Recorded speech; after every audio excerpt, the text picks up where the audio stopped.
The PPDC has released an FOI ranking for the year 2017. This report shows the level of compliance of public sector organizations with the Freedom of Information Act. We had a chat with her to discuss this ranking, how it affects constituency projects, and many more. Listen to this. We started in 2013 with 15 institutions, and in 2014 with 67, 2015 with 116, last year with 131, and this year with 166.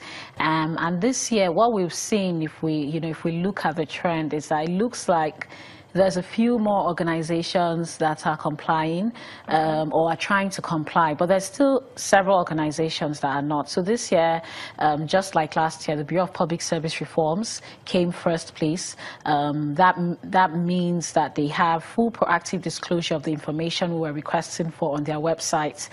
So that also meant for us that we didn't need to ask them for the information because they already had it available, proactively available.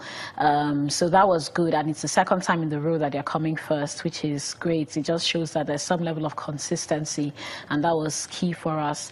And so we had a few more organizations trying to proactively disclose but not fully disclosing. So for some, you would see their procurement plan, you would see their annual reports up, and some of the annual reports have things like capital expenditure, which is one of the things that we ask for. So that would give them partial disclosure for that.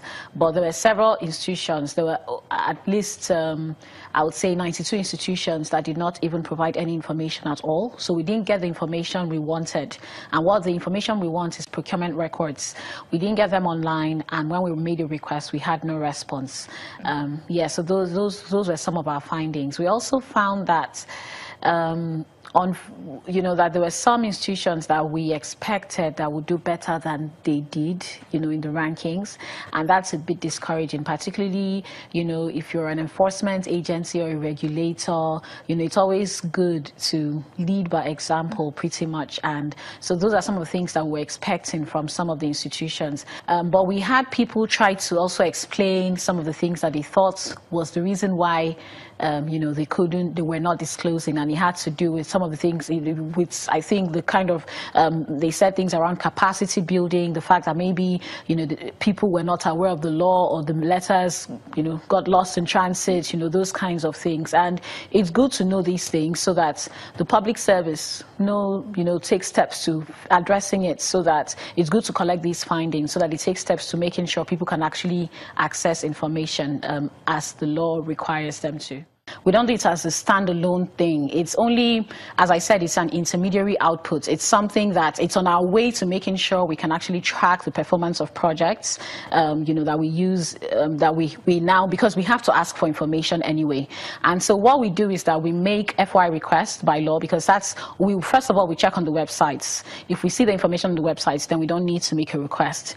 And then where if we don't see it, then we make a request. And sometimes we have to make several requests. We make 1, 2, 3, 4 requests sometimes, but we do it statutorily. So we don't go and say, we're going to conduct a ranking, and so because we're conducting a ranking, we want your information. What we do is that we make a request. We say, by virtue of the Freedom of Information Act, we kindly request that you provide us with details of this, and then we list the things we want.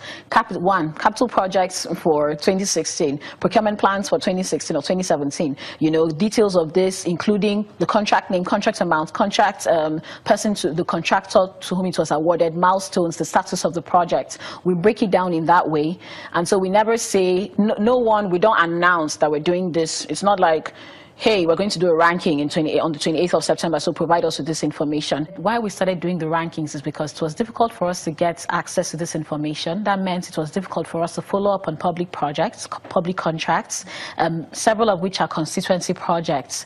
And so what we've been able to do with the rankings is that we've been able to take them and link the various stages in the procurement process together. So we've linked the budget estimates to contract amounts, because budget estimates and contract amounts actually differ.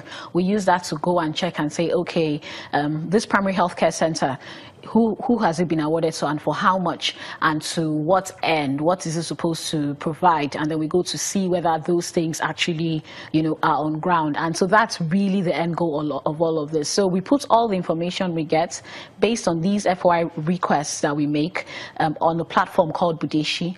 Budeshi is open it in Hausa, and what actually brought about this is because we were trying to advocate to the government, and that was successful because they needed to start linking expenditure-related information together, linking, you know, budget and procurement data together so that people can follow the process from conception up until the end.